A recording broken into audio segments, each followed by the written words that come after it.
¿Qué tal? ¿Cómo están todos? Otra vez en otro de los capítulos de Canal Tributario MX, les saludo a su amigo Víctor Gumaro Correa, ahora con un tema muy interesante acerca de los tratados internacionales en materia de doble tributación, para ver algunos aspectos relevantes que espero pues que sirvan de análisis, de referencia, de aplicación y sobre todo en la práctica fiscal pues sirva también como un elemento más de apoyo a los estudiantes, a los profesionales que están en las áreas de la consultoría, en la práctica del derecho fiscal en general. Sobre todo lo que quería plasmar como referencia precisamente de inicio a estos nuevos capítulos es de que vamos a tener una segunda o tercera parte de este mismo tema para que estén muy al pendiente de las siguientes emisiones de Canal Tributario MX para pues, que vean el contenido, vean los temas que se están tratando. Y el día de hoy me interesa un tema precisamente en referencia a estos tratados para evitar la doble tributación. La manera precisamente en principio que se lo trata de la fiscalidad internacional o el derecho tributario internacional en referencia a la interpretación de algunos conceptos relevantes que me gustaría comentarlos el día de hoy con todos ustedes, en referencia precisamente a cómo es la estructura de los tratados internacionales. Sabemos que hay ciertas secciones de los tratados, sobre todo en el aspecto de los que son el modelo más conocido, el modelo de la Organización para la Cooperación y Desarrollo Económico, que pues es una de las referencias. Sabemos que hay un modelo ONU y el de los Estados Unidos de Norteamérica, que son las tres referencias que tenemos de modelos para tratados y sobre todo para tratar el tema de la doble tributación. Como ustedes sabrán, tenemos sobre todo en un sistema tributario, y si hablamos del sistema tributario mexicano en particular, precisamente reconocer que hay algunos principios como el de renta global o universal, es decir, tenemos un planteamiento de un sistema de tributación en el cual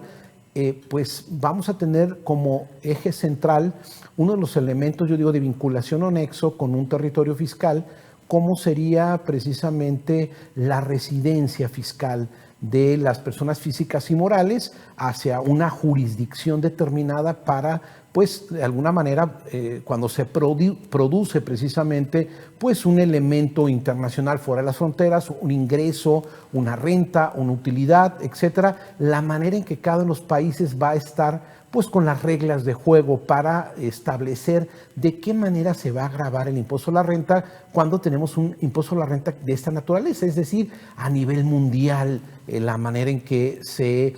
causa esta contribución sobre los aspectos vuelvo a reiterar, de la residencia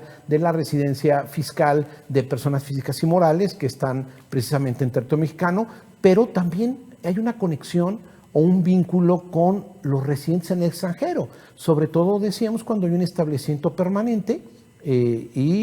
o también cuando algún residente en el extranjero tiene ingresos pasivos en cualquier parte del mundo en referencia precisamente que no sean atribuibles al establecimiento permanente que tiene en territorio mexicano. Entonces, eso es una de las nociones más importantes que debemos de reconocer en este aspecto de los tratados internacionales, de cómo vamos a hacer una interpretación, sobre todo con base, primero, si vamos a considerar la legislación doméstica, como el artículo 5 del Código Fiscal de la Federación, que establece, pues, sobre todo los principios generales en el sistema tributario mexicano para interpretar y aplicar la norma tributaria, y en particular cuando tenemos un tratado que de alguna forma también existe un marco jurídico internacional, como lo es la Convención de Viena de los Derechos de los Tratados, previsto precisamente en yo diría en los artículos 31, 32 y 33 de esta Convención de Viena, que es muy relevante para saber la interpretación de un tratado internacional. Pero bueno, uno de los temas que más se ha planteado a través del ejercicio profesional, de la consultoría a empresas, es precisamente el concepto de beneficio empresarial. cuando vamos a ese concepto de beneficio empresarial, que es unos conceptos también importantes dentro de los tratados internacionales, cuando precisamente un mismo contribuyente en un mismo ejercicio fiscal se ve frente a diría yo, un hecho generador, pues que rebasa una frontera, rebasa a 2 o 3 jurisdicciones fiscales, cada una de ellas pues va a querer pues gravar esa renta que pudiera ser considerada que se produce en cada uno de estos territorios, ya sea con elementos de residencia fiscal o con elementos de fuente de ingresos,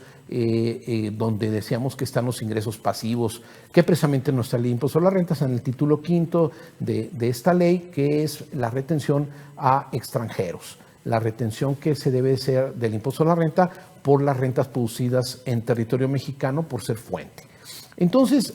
volviendo al tema del beneficio empresarial,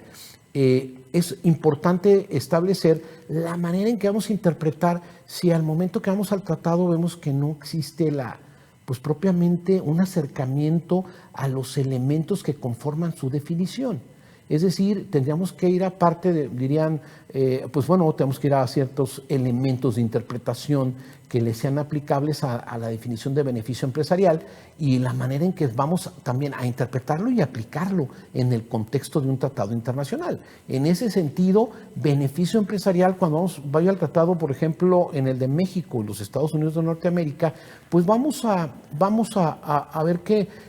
en las disposiciones generales del tratado, vamos a pensar en el artículo por ahí 3.1, vamos a encontrar que precisamente cuando no hay precisamente una definición o no tenemos elementos que nos lleven a conformar pues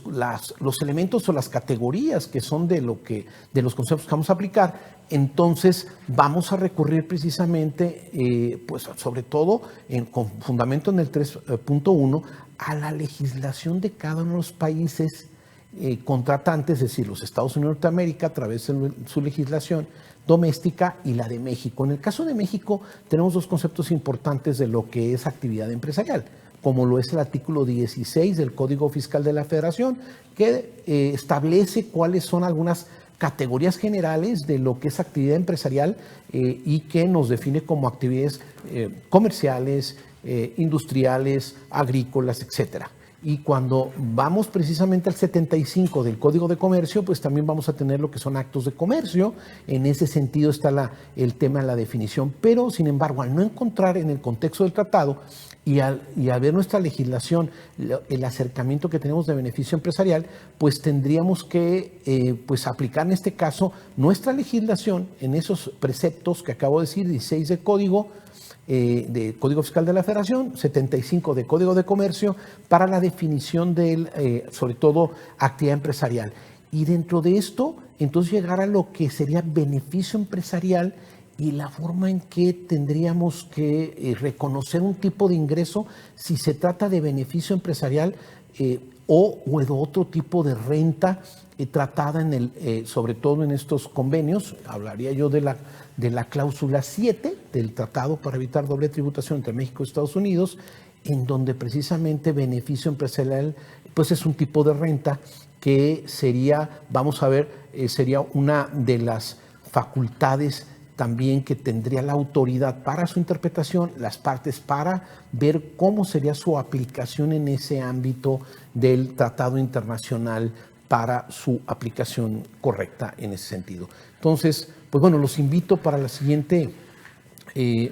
cápsula que tengamos en referencia al beneficio empresarial y la manera en que se debe aplicar nuestra legislación. Les agradezco y que tengan muy buenas noches.